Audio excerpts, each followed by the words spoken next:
لكن اليوم انه السيد حسن الأعرجي هو سيد ابن رسول الله، اريد اسولف وياك في هذا الموضوع. انتم دوركم كمديرية شؤون العشائر بهاي المحافظة، شنو اللي قدمتوه للعشائر؟ شكرا.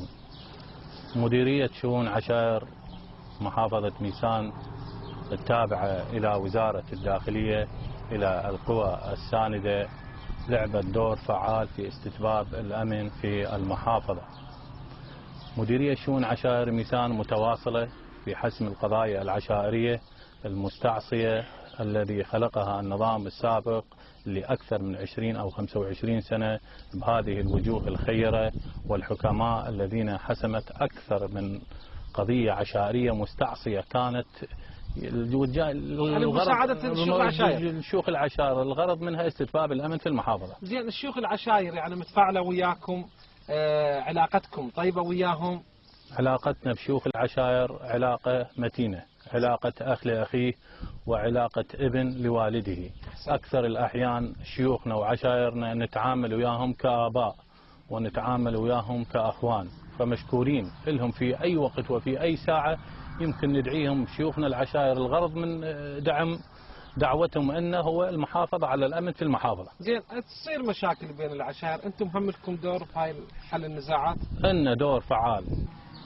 قبل أيام كانت زيارة ميدانية للسيد اللواء مارد عبد الحسن حسون مدير عام شؤون عشائر العراق من محافظة الكوت ومحافظة ميسان ومحافظة البصرة. الغرض منها هي التواصل الاجتماعي بين العشائر في المحافظات الجنوبية وتوعيتهم، وتوصية خاصة من السيد اللواء لغرض استتباب الأمن في المحافظة الجنوبية وعدم دخول الإرهاب في المناطق الجنوبية. علاقته مع العشائر متواصل وياهم؟ علاقة اللواء مارد علاقة جيدة مع العشائر العراقية بصورة عامة، ولا توجد له تفرقة بين عشائر جنوبية وعشائر الفرات، والكل سواسية عندهم متواجد. تحياتنا للواء مارد عبد الحسن، وتحياتنا إلى مديرية شؤون العشائر اللي دورها في حفظ الأمن وعلاقتها الطيبة مع العشائر العراقية وحل نزاعاتهم ومشاركاتهم في حفظ الأمن. وفي الختام لا يسعنا إلا أن نتقدم من مضيف الشيخ سعدون غلام علي رئيس قبيلة بنيلان في محافظة ميسان، ومن خلال برنامج أهازيج وعبر القناة العراقية الفضائية بالشكر والتقدير والتثمين لقناة العراقية العزيزة على قلوبنا وقلوب العراقيين وكادرها الكفو بالعمل والنزيه والصادق بالقول والكلمة. وإلى الأخ الفاضل مقدم البرنامج عدنان الكعبي، فشكرا لك. شكرا لك، وهديتنا لكم واصلة إن شاء الله، وشكرا لكم قناتكم العراقية. شكرا لك.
أحبتي المشاهدين، راح ننتقل إلى شاعر ينتمي إلى هذه القبيلة، إنه الشاعر أحمد الذهبي أو الشاعر أحمد اللامي. حياك الله أستاذ أحمد ومساك الله بالخير. 100 هلا بكم قد ما مشيتم. أحمد خلينا نسميك مثل ما هاي بها أخوة. الشيخ قبل ما نبدأ تصوير قال أحمد الذهبي أو أحمدنا ابننا اكو قصيدة تخص الجنوب او تخص العمارة، شو تقول هاي القصيدة؟ اي نعم بالتاكيد. الشيخ ابو علي دائما ياكد علي، يقول لي سولف هاي القصه، قصه هاي القصيده. أي. هي بيها قصه. احنا كنا مسافرين لاحد الدول مجموعه شعراء، فاحد الشعراء الكبار شاف هندامي وملابسي، فقال ايش دعوه احمد انت هيك يعني مرتب، انت كله من العماره يعني. فاني استذكرت مواقف العماره، مواقف عشيرتي، تناولت الرمز الوطني الكبير غضبان البنيه في قصيدتي. ردت اقول له انه اني ابن العماره، ابن قبيله بني لام، ابن كل عشائر العراق الطيبه اللي بيها اصاله الارض العراقيه. فقلت له انا ابن البخت والنعم والسلف والديوان، كف. وانا ابن المضيف الما طفت ناره، انا ابن العقال الماركس ونهان، دنيا عقال ابوي تلوذ بكتاره. انا ولايتي تسوالها ولايات، مدفون بحضنها امام بإشارة، وانا اسمر صدق بس قلبي طيب ذات، شطيب من قلب رابعة العمارة. الله. وين اللي عبر عالذلة وقت الضيج، وين اللي نصب على الموت معبارة، انا الهجام مني. الله. تعرف الهجام؟ كفو. غضبان اللعب عروس مقواره. عفيف. طفلنا على الهلا يتعلم من يصير، عزوبية يتعلم بأول صيارة، خاطر لو كبر وببابه يلف الضيف، فوق فراش قلبه ينام خطاره. نعم. وبعد عندنا المواقف صايرات هواي، اسولف لك على اليمن ياه تختاره، على الجارح احترق وبروحه طفى البيت، الله. لو على السلم ابنه وضم ابن جاره. الله الله. ابن ولايتي صندوق مال اسرار، اذا روحه طلعت ما تطلع اسراره. الله.